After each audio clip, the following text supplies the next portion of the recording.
Hello, and welcome to the Point Loma Democratic Club podcast.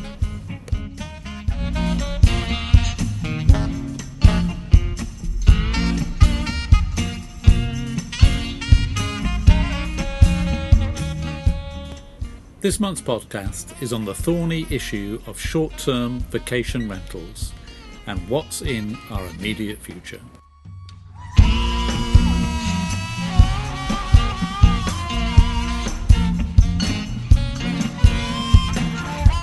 This podcast is made possible by the generosity of our members. Consider becoming a member by signing up on our website, pointlomadem.org. Our moderator is Omar Passons, who has a wealth of local experience with the issue.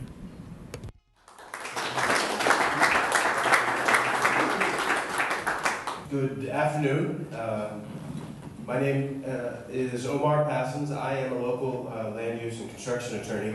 Stutz Ardiano, Shinoff and Holtz is my firm. It's right up the street, so this is pretty convenient. What we're here to do today is to talk about short-term rentals, which is a topic. We'll get into some sort of workable definition in a moment, and why we need to have a workable common definition, at least for the purpose of our conversation today. What I'd like to do is provide you with sort of a basic roadmap. As for myself, I'm an attorney and I represent a number of people on various sides of the, we'll say loosely, the short-term rental issue in the city of San Diego and in some surrounding areas. And by that I mean both pro and anti, I guess, if you had to find a camp. Because from my perspective, the issue is about the sort of fair application of the law and clarifying what it is and that sort of thing, as opposed to my personal views, which I'm going to sort of parking lot for the purposes of this meeting. I want to give you just a basic roadmap, so I'll introduce the panel. I'll have them introduce themselves in a moment here. Then we'll go over a quick, no more than about 5 minutes, current legal status in the city of San Diego, some of the constitutional issues that come up around this issue, and then also some of the policy points, just to help sort of frame things. Then what we'll do is we'll hear from each of the, I was going to call you all candidates, there are a couple candidates here. We'll hear from each of the panelists, just give you a brief sense of their position, a couple minutes each, and then we'll do what I think is probably most important, which is engage you to find out whether you've got a question for an attorney on the panel, or a host on the panel, or the sort of union representation. There are many sort of things that you all might want to engage on, and so I think that's probably the most important part. But just to get us started, we really want to just level set for a minute and really understand where each of these different voices is coming from. Since I handed the microphone to Eric, actually, I think you'll have to turn that one on to get it started. But if you can just take, no more than just a quick name and affiliation and pass the mic around to the end. My name's Eric Murphy. I'm here representing Unite Here Local 30, which is a labor union that represents over 4,500 hotel workers and food service workers in the San Diego area. My name is Giovanni Colette. I'm not necessarily here representing a particular group, but I'm the former chair of the Ocean Beach Planning Board and the current co-chair of the Community Plan Update Subcommittee. Let's go. Let's take it. So we don't hurt each other here. Hello everyone, my name is Gil Cabrera. I have been an attorney here in town for 18 years. I've served as chairman of the city's ethics commission for a number of years, and then currently I serve on the convention center board of directors. I've also served as a judge pro tem on the Superior Court hearing small claims matters, so actually some vacational matters and landlord-tenant issues have come before me as a sitting judge. And has been mentioned, I'm also a candidate along with Raphael for city attorney in 2016. So I look forward to the discussion. Good afternoon, I'm Joe LaCava. I am chair of the Community Planners Committee, which is the group where the neighborhood discussion about the city's proposed ordinance amendments is going to be heard. That ordinance amendment was supposed to be released on June 30th, and it was going to be heard at the July meeting of the Community Planners Committee, and the mayor's office yanked it back. So we now expect that to come before Community Planners Committee in September with the ordinance proposal to show up at any day now. I am also in the land development field and was chair of La Jolla Community Planning Group, where we heard and discussed this item.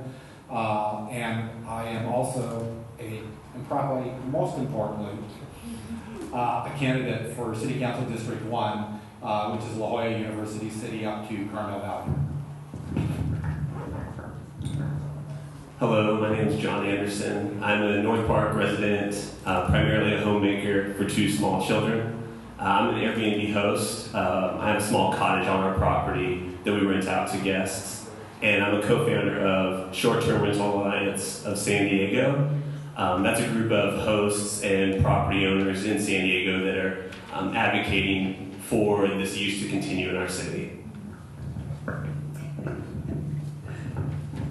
Hi everyone, my name is Belinda Smith, and I am a homeowner, a business owner, and I am also a co-founder of STRAS, the Short-Term Rental Alliance of San Diego. And we started that organization because of the case of the woman in North Park who was accused by the city of running a commercial bed and breakfast. And I read about it and I thought, oh my gosh, I'm doing something very similar. In fact, I'm doing the exact same thing. And so that's when I got a little worried that maybe what I was doing was illegal. And I decided to organize and try to, our main goal at STRAS is to get an ordinance passed by the city that protects the rights of homeowners to rent out their property as a vacation rental if they would want to. Okay, excellent. You can hang on to the mic actually, Belinda. This moves on a little bit. What I wanted to make sure to do was just to take a step back for a moment and provide sort of a common framework so that we can have this conversation. I should mention, I'm not a paid lobbyist. The industry, no part of the industry pays me. They don't pay any of my clients. The ones who are funding, have litigation or related things, are all funding themselves. So there's to the extent I have a personal view, it doesn't impact the ability to have this conversation about the law. So with that said, the first thing we have to ask is for the city of San Diego now, and it varies. If you have friends in Del Mar or Carlsbad or San Ysidro or wherever, Chula Vista, the definitions are based on the city of San Diego. And so you might have friends that say something about, oh, well, a short-term rental is this, or a short-term vacation rental is that. But you have to understand where people are talking about. So, and in the city of San Diego, the San Diego Municipal Code does not define a short-term rental. It does not define a short-term vacation rental. You say, well, why would I even make that distinction, right? And it's because there are some legal documents out there floating around the city that sort of hint at or opine about the short-term vacation rental. Many of you have probably seen the city attorney memo from 2007 where that former city attorney offers an opinion. But so what we'll do for the purposes of this meeting, so that we can all know we're talking about the same thing, is define a short-term rental as the rental of any portion of your property for less than 30 days within the city of San Diego. So that way you can, for the purposes of our conversation, we can be talking about, homes, couches, rooms. There's a guy in Phoenix who rents out his Tesla by the night on Airbnb. I mean, so there's people are really into those tiny homes now. They're like little baby motor homes that they wheel onto the back of their property. So if you have that in mind, it'll help us as we start to flesh this out. Am I getting an echo back there with you all? Anybody? No? Okay.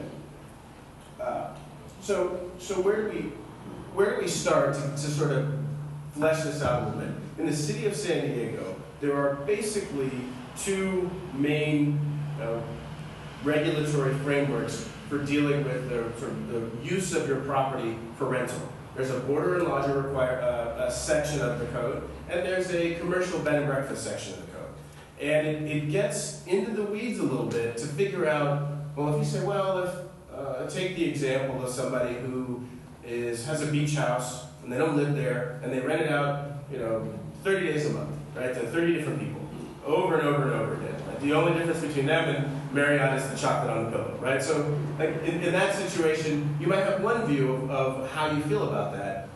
The city of San Diego, if that home if it's in a single family residential area, that's a commercial bed and breakfast if those stays are fewer than 30 days. And that's an important point for 2 reasons. One, all of these things, if you're in a single family zone in the city of San Diego, with all RS zones, almost all residential multifamily zones require either a neighborhood use permit or a conditional use permit. And those things are between $5,000 and $10,000 at sort of minimum level. And we'll get into, and there's hopefully some discussion from the panelists about what that means to have that level of permitting, both on the host side and then as a community member. Do you think that that's a good thing or a bad thing? The notion of people needing to come to you, do you want your neighbors, not doing it at all? Do you want them having this opportunity? And if so, should they present to the entire community their finances, their layout of their home, the times that they intend to do it? These are questions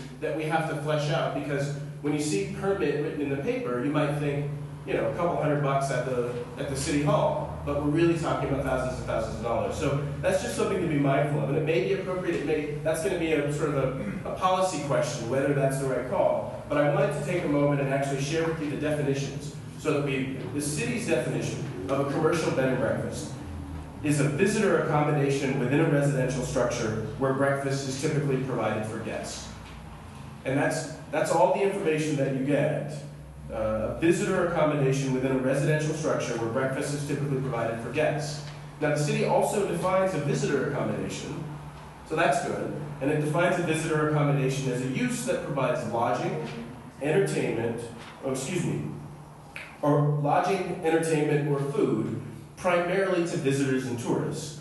And so that's the sort of framework for the bed and breakfast. On the boarder and lodger side of the coin, outside of one zone, a boarder and lodger is about more than 30 days. There's a minimum 30-day requirement for boarder and lodger, and you can actually do that in many zones with just a few restrictions. And I won't sort of delve too far into the weeds on those, but then the question you've got to ask, and this starts to sort of move us down the path a little bit, is how do you know what you're actually doing? And Belinda talked about the notion of starting of realizing a case that was going on where a woman was renting out 1 to 2 rooms in her single-family home, and the city said, well, you're running a commercial bed and breakfast, and you can be subject to $250,000 in fines. How do you know if you're not serving any food, or if you're only doing it once a month or twice a month, that you're actually running a commercial bed and breakfast? By the definition that we just gave, right? So I think the overarching point is that as many of you realize, whether you're for Airbnb or VRBO or Flipkey or Couchsurfing, it's amazing how many of these are. I actually went online before coming. There are just a level set. I saw that map. I have a quick comment about stats, but one thing to be mindful of, Couchsurfing.com right now has over 17,000 hosts in the San Diego area. 17,000. And Couchsurfing.com, it's just a really slick website. You go on there and it's like, come, allow yourself to share in somebody's spare cot, or in their bedroom, or in their living room. It's really like they try to have this sort of. Yes, it's Couchsurfing.com, right? It's it used to be just something you did when you were either out of college or out of high school and you didn't have any money. You'd crash on somebody's couch. Somebody decided to turn that into a thing.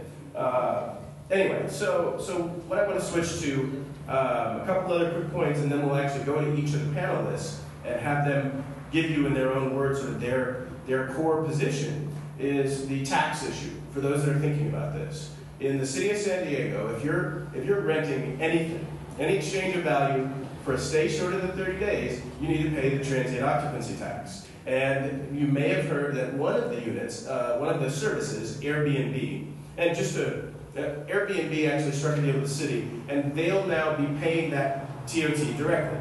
In other words, you don't have to worry about whether you're supposed to do it, whether your neighbor's doing it, that sort of thing, if they're Airbnb hosts. This doesn't deal with vacation rental by owner. Does anybody show of hands? Anybody familiar with vacation rental by owner? Right, so VRBO is actually owned by a company called HomeAway, and unlike Airbnb, where the money is paid to Airbnb, with this other one, the money is all paid between the host and the person that's staying, right? So there's no real way for VRBO to pay the city's transient occupancy tax. So that's one of those tax issues that we have to think about. Because, and this is important, the city of San Diego will still bring enforcement actions against citizens even if they're collecting the taxes, even if that resident is paying the taxes. So that's just an important point to be mindful of. Now, I've seen that happen in practice, and hopefully we'll continue to get those kinks worked out. But those are the types of issues that the lack of clarity create. So what I'm going to do now is sort of skip forward really quickly on the legal, the constitutional issues. The one question you've got to ask, and this is probably a good way to think about it, if you're going 25 miles an hour, let's say you're going 23 miles an hour down the road, police officer pulls you over. He says, "Don't you see that sign? It says 25 miles an hour." I said, "Yes, you're right, officer. I was going 23. He said, "Well, the law really is close to 25 miles an hour. It just doesn't say it on the sign." Right? That would sort of upset our sense of justice, right? And that's sort of the issue that we're faced with here, because the city is essentially saying, we don't actually have a law right now on our books that appropriately deals with this, so we're going to go to something that's close to it, and the only way to know is when we tell you after the fact that that's what the rule is. So that's just, from a constitutional law perspective, it's a sort of a violation of due process. We all want to know what the laws are before they get enforced against us. And that's part of what this panel is here to do. So now I'm going to stop. It's probably the most that I will talk all during this presentation. And I'm going to start actually with Belinda, since she has the microphone. And what we're going to do is give each of the panelists 2 minutes, and I've got a timer that I'm going to turn on. I'm not being rude and tweeting, or, well, that's not rude, actually. You should tweet if you have a Twitter account. But I'm checking the time to respect your time so we can get to your questions. So, Belinda, if you'd like to go ahead and just tell folks a little bit about Strass and about your perspective on this issue. Sure. I'm not sure I can speak for 2 minutes flat, though. That's okay. There's I think there's probably exactly 200 members of our organization now, and the majority of them are hosts with Airbnb. And I would say that I haven't really heard one person ever say that they don't want to pay the taxes. I'd say the vast majority are happy to pay the taxes. They just wanted an easy way to pay them, because it was a very convoluted way about 6 months ago that the Treasurer's Office was asking us to submit them. So at least with this agreement with Airbnb, it's going to be transparent to us, the hosts, and when the traveler or the guest, as they're known, goes online and books a room, either at my house or John's house, say, it will be transparent to me. The transaction will go through, and the city will get their 11.25%. 11.05. San Francisco entered into a same agreement, and they are generating over $1 million a month off of Airbnb taxes. And they don't even have 100% compliance from their hosts. In other words, their ordinance that they also pass at the same time is so convoluted that they have the vast majority of people not complying with it and advertising on Craigslist or couch surfing or VRBO and just trying to game the city's system because their ordinance is very unfair. So from my perspective, it's important now that this taxation issue is integrated. So go ahead and pull it together. Oh, that was 2 minutes? Wow, I really can speak for 2 minutes. Now that the taxation issue is integrated, I think it's very important that we get an ordinance passed, because otherwise it's sort of like taxing the drug dealer. We're saying, what you're doing is illegal, Belinda, but we're going to go ahead and tax you. So it's just really important that we figure this out. So John, as part of your comments, if you could also just sort of help the members of the club here understand the perspective of a host, what part of the city you're in, some of those things, as you're making your comments. Sure. So as I mentioned, I'm a North Park resident. I have a small cottage on the same lot as my home. That's what we rent out on Airbnb. With our family, when we travel nowadays, we almost exclusively stay at Airbnb properties because with children, it provides space outside or a kitchen that makes it much easier to travel with them. My parents, my siblings, my in-laws all have had very good experiences, whether in Europe, Hawaii, or the US, using this sort of accommodation, whether it's accommodating large family gatherings or being in a neighborhood that might not be accessible via hotel. Oftentimes, Uber and ride-sharing apps are mentioned in the same breath as Airbnb. It's kind of the new sharing economy, they call it. And I think that's true to a point, but I think that Airbnb and home sharing is far more important because you're talking about people's largest asset and their largest liability. That's important, especially in San Diego, where your average house is now worth $500,000. Whether you're a newlywed or an empty nester, there are a variety of reasons why you might need flexibility in terms of making your mortgage payments. And for us as a younger family, that's really meant a lot to us. We do it for economic reasons, but we also host our family members who are from Kansas and Minnesota. We have friends in the neighborhood who had their first child, and their grandparents came and stayed with us for 2 months to see their first grandchild. And so it's not purely economic, but that is an important part. And so the other thing is that American families have never been smaller. Our average household size is getting smaller and smaller, and our average household unit is larger than it ever has been. That means there's excess capacity that's not being used. Oftentimes you'll hear about the party house and bachelor parties, which exist. But there are also many empty rooms all across the country that can be put to use and not harm anyone. When somebody's living in a home, you can see that they have a vested interest in making sure those people behave. Thank you. Sorry about that. Thank you very much. We'll have more time to get into the dialogue. Before Joe goes, just so that everybody sort of understands, one of the distinctions about this, the evolution, we heard a mention of Craigslist versus Airbnb versus couchsurfing.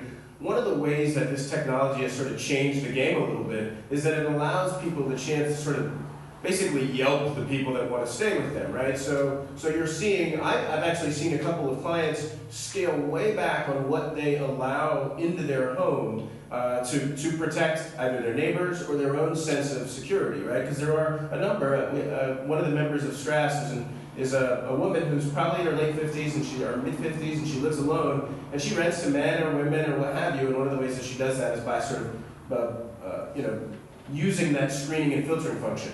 I think hopefully what we're going to hear a little more of now is get into some city perspective and ultimately some of the other side of the coin on the whole sort of realm of short term. So Joe LaCava, with that, take it away. Thank you, Omar. So we throw out terms like the sharing economy, short-term vacation rentals, and those are the new sexy words that try to justify use that is already regulated within the municipal code. When you talk about how the city does code enforcement or how it goes after violators, despite the awful case that Omar and Belinda referred to, those are red herrings. The fact about the TOT tax, if I've got a bad situation next door to me, I don't care that money is going into the black hole of the general fund. I only care what's happening. From a layperson's point of view, I see it that we have two kinds of regulations: public safety, health, and welfare, and then what I call quality of life. And these are the things that where we decide what kind of uses are happening on our street, in our neighborhoods, in our communities. And it creates predictability for people that live there and work there and want to invest there. And what we're trying to do is upset that predictability factor. Things like what John does and perhaps what Belinda does, they're really not much different than what I do as having a home office. And so I think there's a way to work with what they do. But the fact is, we have gone long past that. This is now all about big money and investors coming in and taking advantage and creating the numbers that you see up there. My understanding is in LA and San Francisco, investors now represent 60 to 70% of all the listings in Airbnb. Investors are coming in, they're buying single-family homes, they're kicking renters out of apartment buildings to convert them to short-term vacation rentals because they see an opportunity. We no longer have to respect bed and breakfast rules. We no longer have to respect the rules that go along with operating a motel and a hotel. We can slip under the radar, hide behind good people like John and Belinda, and sneak in with these big-time operations. And that's what's freaking everybody out. We already have the regulations in place, and those regulations have been in place for a long time, and nobody had any problem with it until this came up. So my feeling is the regulations are in place, they're working. The city needs to do a heck of a better job of how they enforce and go after violators.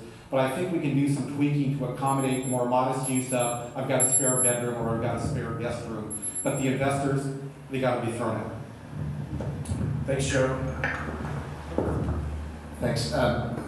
First, your example of the police officer pulling you over actually reminded me, I sat as a traffic judge when a police officer cited somebody for going 65 on a freeway that was posted 65, because even though she was in the number 2 lane, people had to go around her, and somehow that was creating a safety issue. And so it's a funny example, but I've actually seen it in place, and obviously I took issue with that as the judge sitting in that case. But in terms of what Joe says, I think my only issue with it, and so you know, part of the difficulty of the city attorney's office and the office I'm running on is that most of us believe that it shouldn't be driving policy, right? It shouldn't be one of the offices that is pushing a particular policy one way or the other. And so, at some level, my comments are going to be more about mechanics and on the enforcement side of things, because that is something that the city attorney's office does. But when it comes to sort of what the proper policy is, I'm probably going to refrain a little bit there, simply because I don't want to conflict the office or make it seem as though if I become city attorney, I'm pushing a particular policy. So sorry about that. That was background. All right, so I tend to agree with Joe a bit. The problem is that right now, from an enforcement perspective, we're trying to shoehorn these properties into the bed and breakfast laws, which have been in place for a while. And the issue there is it's not a perfect fit. And there's issues, right? There's the primary use issue, there's whether or not we typically serve food, and there's some other aspects that don't really capture it. And so I disagree with Joe a little bit in the sense that if you want fair enforcement, if you want to be able to talk about enforcing the rules to keep these sort of large operators necessarily from coming in, you're going to need to tweak the municipal code to give the enforcers the ability to do that. And that's really the issue that I'm most concerned with. Because right now, we don't really talk about anything in the municipal code for things under 30 days other than a bed and breakfast. That's it. And so it doesn't really work to go after some of these individuals, whether or not they're doing a horrendous job or a good job, because the codes that are there don't really capture it. So there needs to be a real discussion at the council, and that's about to start, that catches the municipal code up to what the reality of commerce is in our town. And it's not unusual.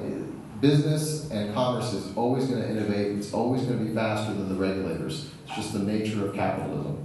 And so what we need to do is make sure that we are being thoughtful in our ability to catch up and to regulate it in a way that sort of finds that proper balance between the homeowner's rights to actually use their home as they see fit, but also their neighbor's rights to make sure that their neighborhoods aren't crumbling into or changing into something that is not a neighborhood anymore, right? And so it's a careful balance, and that's where Joe, as the person running for a policymaker office, is going to be deeply involved in that. And in the city attorney's office, my role would be to support their efforts to figure out the best way to do that, both from a enforcement standpoint and to make sure everybody understands the rules of the road.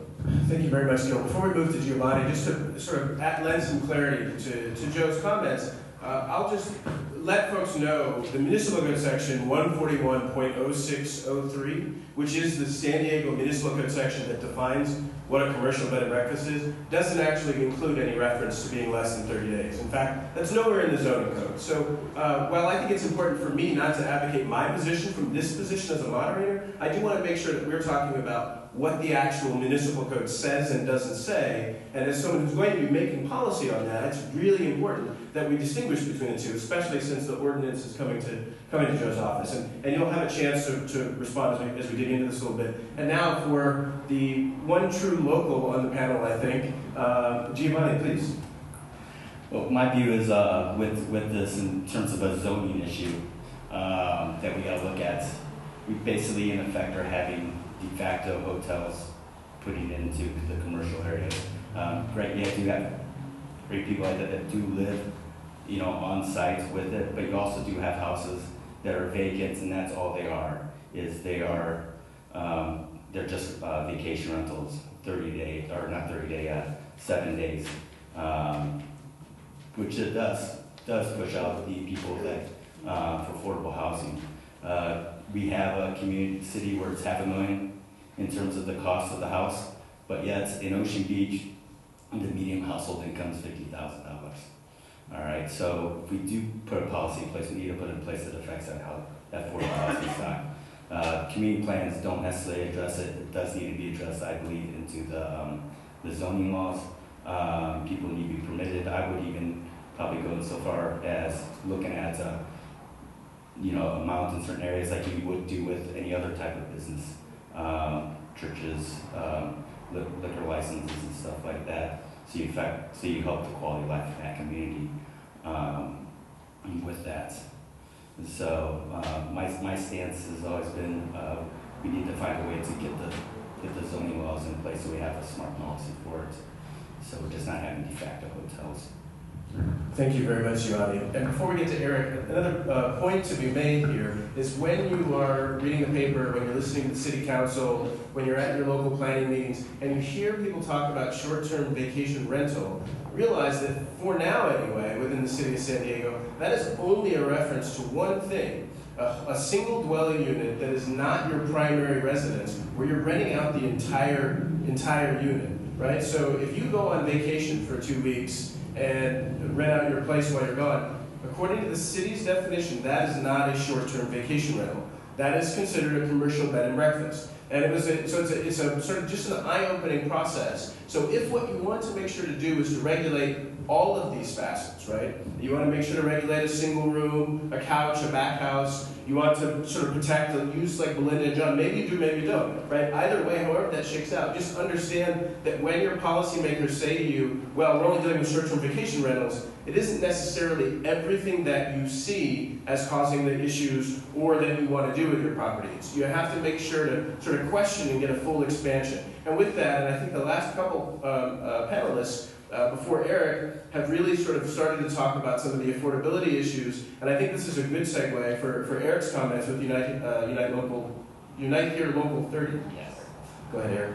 Okay, so I think the handout is actually really useful, where it breaks it out into owners not on site versus owners on site, because Unite Here, I think for folks like John and Belinda, where the owner's on site and you're just renting out a spare room, that's not really a problem for Unite Here from Unite Here's perspective. I don't think that's a huge issue, but what is a huge issue is that those owners being on site is actually just a tiny fraction of Airbnb's business. So like, for example, in Los Angeles, 89% of Airbnb's revenue comes from owners who are not on site. So I know we're talking about, like code enforcement, zoning, policy, all this stuff, but I actually want to talk about the power dynamics that are involved in the situation. Excuse me. Who has power and who doesn't? In this case, Airbnb has the power. They are a huge corporation valued at $24 billion, moving towards an initial public offering, so they're going to be publicly traded on the stock market. Their incentives for their business are going to be to show high and increasing quarterly profits constantly. That's where this is going. The people who don't have power are renters and workers actually are affected by this situation as well, because of the systemic effects that Airbnb is having both on the housing market and the labor market. There's been research done in Los Angeles as well. There's not as much data available in San Diego right now, but Los Angeles, if all of its Airbnb listings were hotel rooms, that would employ more than 4,000 more hotel workers than are already there. They make about $14 an hour. But now if you have investors, like Joe mentioned, coming in and buying up properties and using domestic cleaning services where the workers don't have as much power, are almost never in unions, and are paid only $10 an hour versus the median wage of $14 an hour in Los Angeles for hotel workers, the Los Angeles economy loses $54 million a year from that. And then, if I can also just quickly talk about the effect on the rental market. In San Francisco, the legislative and budget analysts did a report there saying that in certain neighborhoods, Airbnb was responsible for taking between 11 and 23% of all available rental units off the market to be converted to Airbnb. So when we're thinking about this, let's not necessarily just get bogged down in all the intricacies of the code, but let's think about the power dynamics that are involved. Who has power and who doesn't?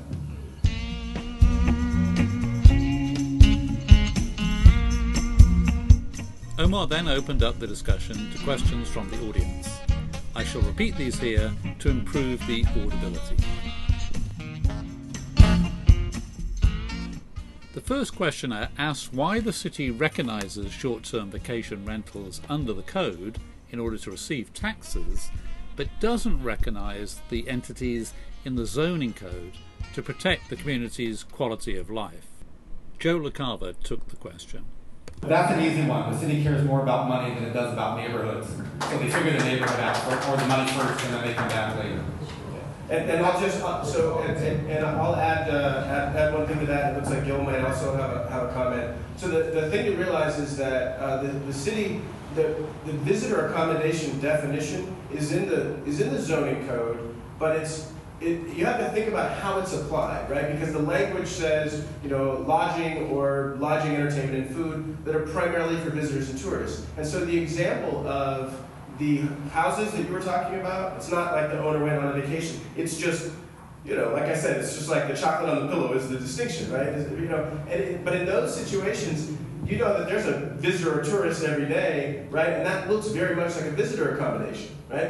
This whole spectrum also includes, what if it's once a week, right? Once a month, once every 2 months? Does that still look like a visitor accommodation as it's defined in the zoning code? So the problem is the lack of clarity and the lack of anywhere. And I would say, you mentioned that you saw this in the zoning code. I would say by all means come forward with the code section that actually says that you can rent out a room for less than 30 days just on an ad hoc basis. But it's taxed that way. Sure, and that's... The city does recognize it. I mean, it's not, right, they're it's just... not me, the city taxes it. No, sure, and we actually, I had this exact conversation with the code enforcement department, actually, because a woman was getting taxed, right? The tax office actually cleared her for zoning and collected her money, and I think it goes to what Joe was just saying.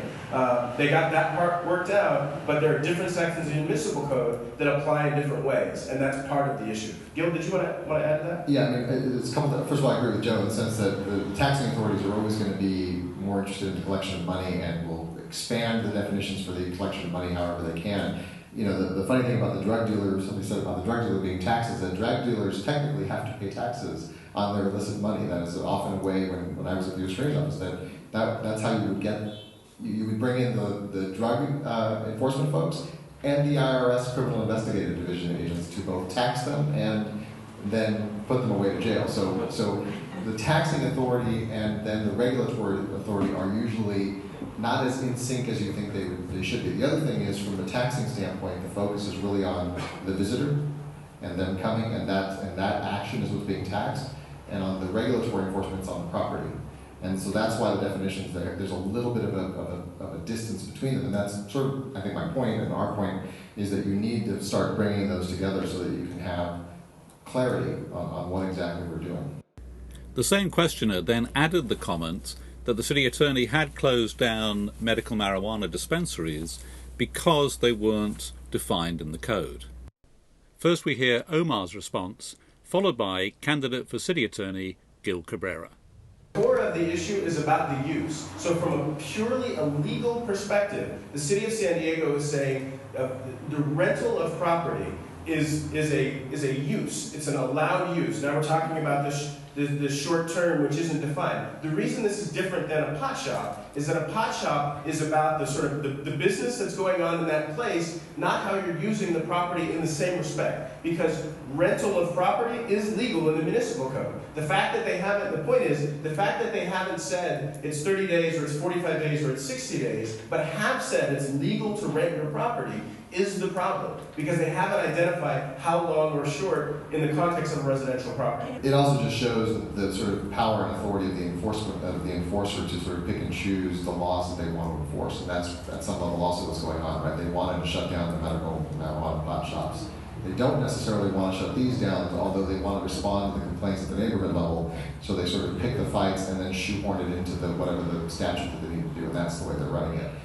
So, at some level, I'm not sure we are in disagreement in terms of the technical law, but then the enforcement body, in this case the city attorney, picks and chooses the fight. The next questioner wanted to ask representatives from the industry about the effect on rental value.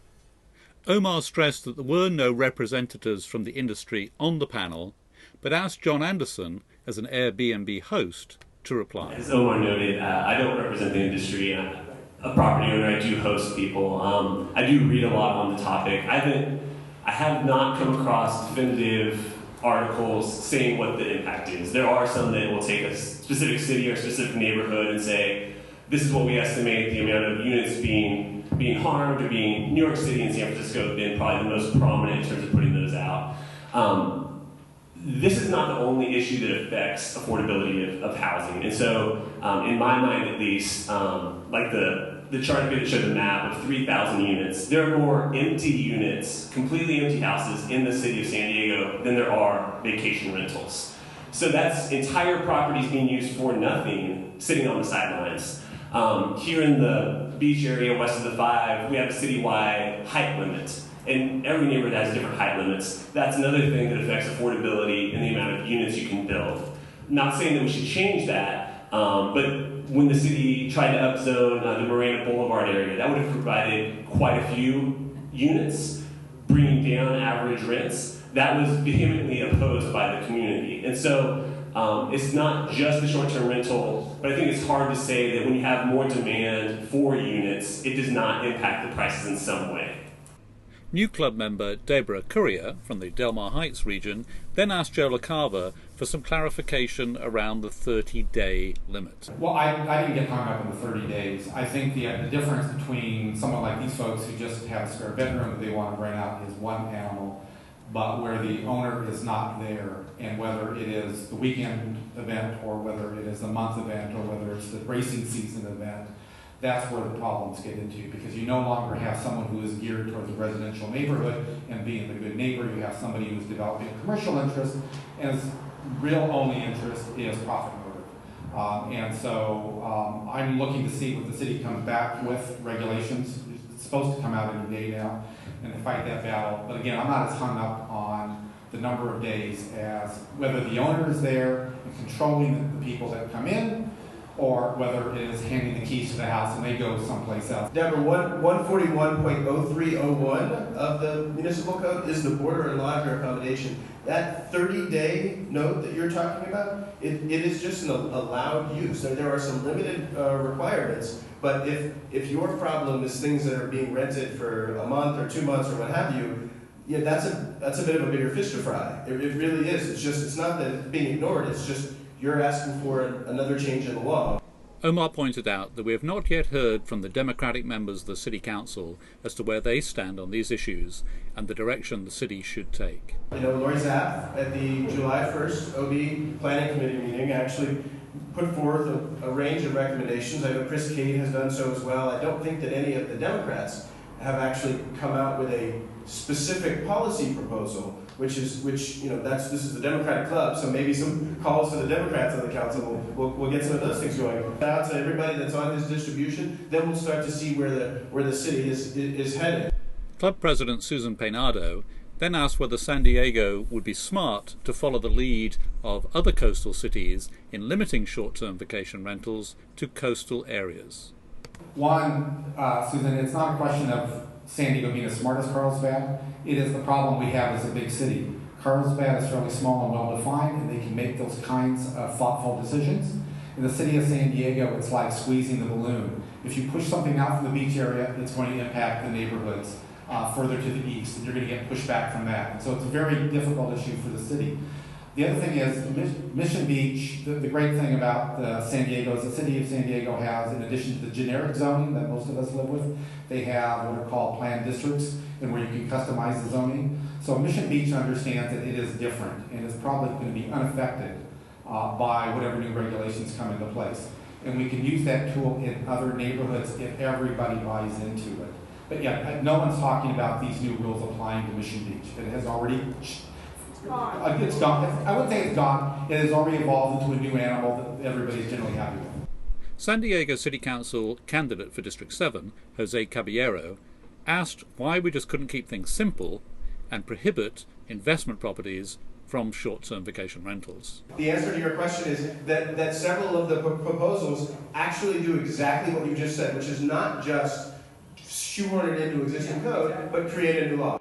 But simple isn't always simple. How do we define an investment property? Sure, and that's part of the problem, right? Is the challenge of trying to figure out whether the whole home second property, right? Maybe that's the distinction that you end up using, is if it's the second property where who've got people coming in all the time, maybe that's the distinction as opposed to what you're talking about, although it's still an investment. And are the large corporations interested in keeping things simple? Yeah, I'll just respond very quickly. The reason it's not simple is because Airbnb doesn't want it simple, and they've done this in other cities as well. They intentionally support regulation that's complicated and hard to enforce so that they don't have to enforce it. Yeah, but I think they learned a lesson with that in San Francisco, and if anyone's seen the matrix of what you have to do as a host to comply with the law, it's like jump through 10 hoops and salute at number 7 and bow down at number 6, and nobody's complying. And so they really want compliance. If they're going to go public, they're going to have a very clean methodology. And I think that San Diego is their opportunity to get this clean ordinance. And from what I've seen in our interactions with them, especially meeting with all the council members, they are keeping things very simple. An audience member then gave a good example of why drafting new regulations can be complicated. She owns a multi-user apartment complex in Ocean Beach, and when a property across the street became available, she purchased it to avoid her residents' views being blocked by any new development. She uses VRBO to rent this second property. She doesn't live there, as she lives across the street, but she is a responsible owner and mindful of her community. It's a good comment to help people sort of realize that there are people on all sides of this issue in terms of their level of responsibility. I live on a single-family home. My wife and I had this conversation. I have been very active on one side of this issue more than the other. But we sat on our porch the other day, and we were waving to our neighbors as they came by. And all of the things that many of my new friends and colleagues say, like, this is what we really like about our neighborhood. But it's also true that I have probably 4 or 5 neighbors who rent on a short-term basis, either their home when they go on vacation or their back house or that sort of thing. And I don't feel like my community has been compromised. The question is, if I live in Ocean Beach or I live in Point Loma, or if I live in a community that has been, there's the rub, right? How do you handle that when you've got differing views? It's just one of the many policy issues to consider. If new regulations are developed, how will these be viewed by the Coastal Commission? So I will give you the quick thumbnail on this. There are portions of it, and there's a couple people on this panel that will really be able to dig in. So there's a portion of the city that the Coastal Commission gets to weigh in on, and nothing citywide takes effect until the Coastal Commission is, sort of blessed what's happening. The city of Pismo Beach tried to enact an outright ban for short-term vacation rentals a couple of years ago, and there's a really thick staff report. It's possible I have it with me actually, where they talk about how an outright ban is a violation of the Coastal Act. And so if you're trying to read the tea leaves on where the Coastal Commission is going, where they have gone on at least 2 jurisdictions, is to say we won't take an outright ban, but they are allowing, I would say, some of these more intermediate approaches. So that's my read as a land use attorney, and maybe Gil or somebody else if they want to chime in on it as well. Gil Cabrera then expanded on Omar's description. Yeah, I was going to comment on this earlier when there was a discussion about an outright ban, and that's the issue along the coastal zone, and that's where a lot of these properties are happening right now. That's going to be the limitation, is because the Coastal Commission's one of their primary issues is to make sure that people have access to the coastline. And the way they have interpreted that over the years is that there should be rental properties and short-term rental properties and things like that on the coastline. So outright bans, complete bans, likely don't pass that muster, but anything that you do that is sort of moderate, they have improved that over the years depending on where you're looking. So there are things you can do, there are steps you can make. If you did it sort of an owner-occupied versus non-owner-occupied, that's something that could possibly survive, or something that's a little bit further than that. It just depends. It's a difficult policy because we can talk about these large investors and these faceless people that can come into our neighborhoods, but then we have people like Mary who that's not that person, right? And when I was a regulator on the Ethics Commission, one of the things we often talked about was, I know what it is I want to stop. Putting that into legislation, however, is a completely different animal, right? We know what it is we don't like, and it's how you write the laws to reflect that. And that's the difficulty of what Joe will be doing, and hopefully me as city attorney supporting their efforts to get it right. But that is the balance that all these policymakers are going to play. The last few questions centered around numbers and the idea of protecting existing property owners.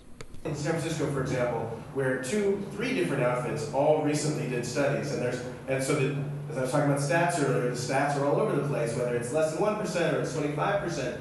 But what isn't in dispute is that there has been a growth in year over year of like between 11 and 15% in some neighborhoods and up as high as 20% in terms of the number of new units that are new available places to stay. That's an important distinction because it doesn't mean necessarily that the place is or is not always being sucked out of the market, right? The loose use of language where you have a unit, which could be a single person in a room or it could be a whole home, to get to Eric's point, the type of data that would be nice to see for the city of San Diego is actually that sort of question. How many of these are the whole home, whole property type of situations? And then, just to bear in mind, and we're going to go to the panelists, a quick wrap up.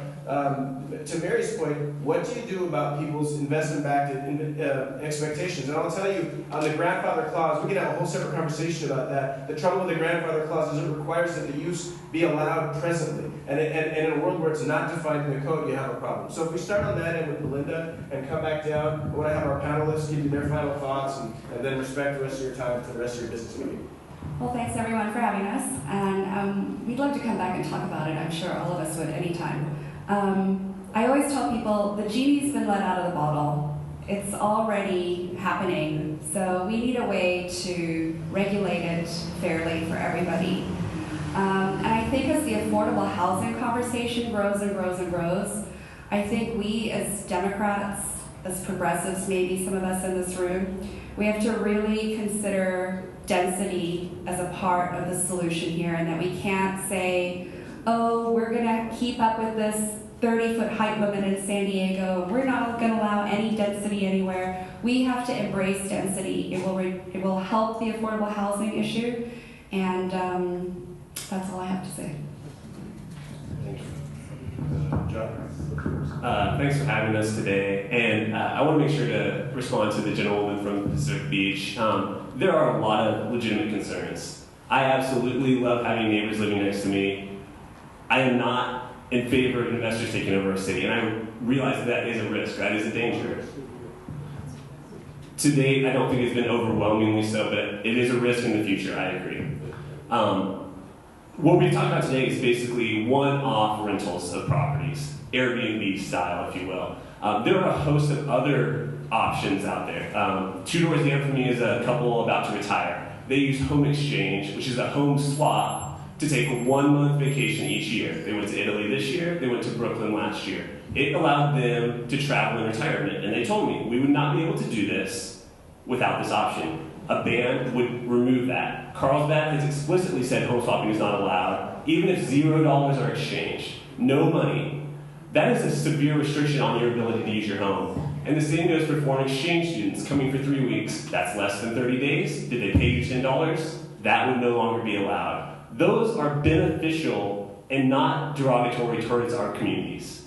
And so I hope that we can find a solution that separates owner-occupied versus not. I think that that is something that nearly everyone is in favor of, or everyone I've talked to on both sides of it. That's something I personally would endorse, and I think that's something that really provides benefit to all San Diegans, including renters. You're seeing now some places, if you pay a 10% premium on your rent, when you go on vacation, your landlord might allow you to use an Airbnb so you can utilize your lodging while you're away. An empty unit being utilized for that person's benefit. And that is a real win. Thank you, John. And just so that everybody's clear, though, the exchange that he talked about, the foreign exchange student, the house swap, those things are currently, right now, as we sit in this room, illegal in this city in the residential zone if you don't have a $5,000 to $10,000 permit. You got foreign exchange students coming for a week and they're paying $100 or whatever. That's illegal unless you have a permit right now. That's the city of San Diego's current interpretation of its law. So that it does need to be addressed, and this is why. Because, respectfully, it's not in the municipal code, and so they're just choosing this type of enforcement. So, Joe, it's now your... Sure. Obviously, we're not going to decide this tonight. The city is going to be dropping its proposed amendments to the regulations, and we'll have something concrete to actually talk about.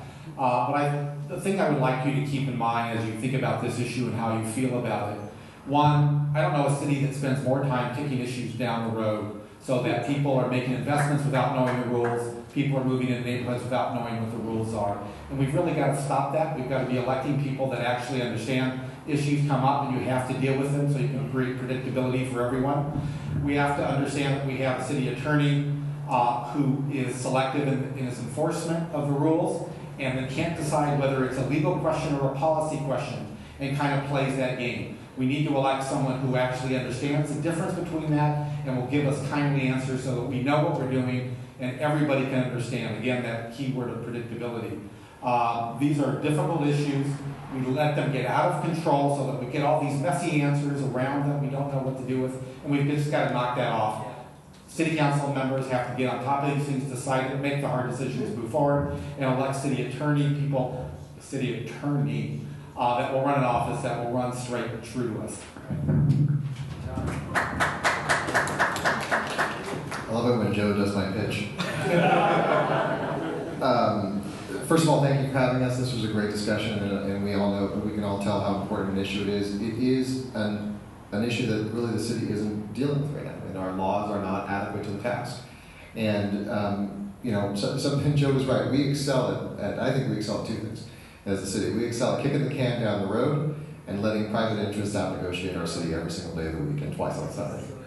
And so my view of the office and of my role in this will be very simple, and that is to give policymakers the legal support that they need to actually do their job and make good policy decisions, provide creative approaches to the law that sort of can balance out the interests at stake and make it enforceable in a fair and reasonable manner. The other thing that I always promise people that is very clear to me is I've been practicing law for 18 years at the highest levels in the country. Nobody will ever out-negotiate me as your city attorney, period. So that's something that's important, and in this issue and in almost every issue that we deal with. So thanks again for having us, and I look forward to continuing the conversation. Thanks again for having us as well.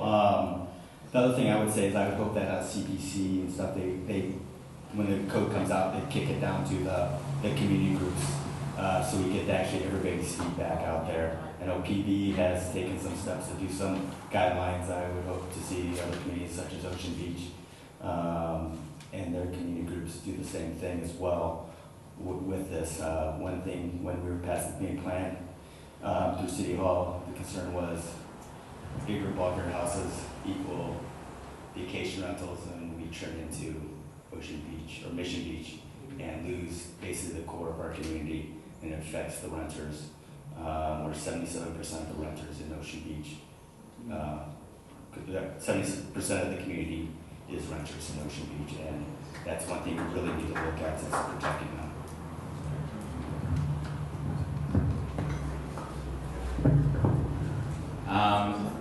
I'll just wrap up by saying I appreciated some of the comments about communities, because I think the way this issue has been framed in San Diego has been talking about individual hosts, individual sort of problem properties where there's a lot of parties and stuff.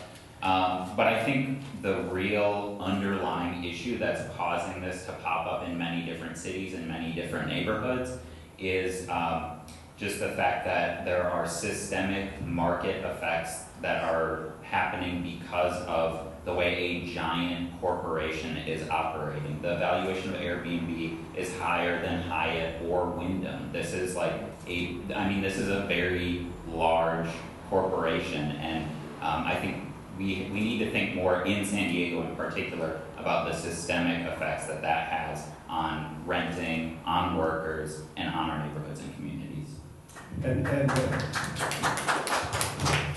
And I really appreciate, as your moderator, I did my best to sort of hold my own tongue. I probably didn't do it flawlessly, but tried to be even-handed. I think we'll be able to, some of the panelists may be able to stick around a bit. Susan, I don't know where Susan's over here. So we went over just a bit. I would just leave you with the final note that as a land use attorney, my job is to sort of fight for the individual in front of me, right? And so if you're getting whacked about the head with the city's code, I stand in front of you, right? If your neighbor is being a jerk and you need somebody to help, so that's some of why there are many of us that have a more individual focused lens because of the way we approach this situation. I really hope as a community and as a Democratic club that you'll, as Belinda said, think about the affordability in a broader context and also, ask the tough questions. Everybody on this panel is approachable. There's plenty of research out there. I did a blog post about this thing that I linked to on your page, and we'll do another one that just puts in some of the last stuff we talked about and actual links to data so you can read it for yourselves and make your own choices. Susan, I don't know if you can just step away. Thank you very much again for the time you're here.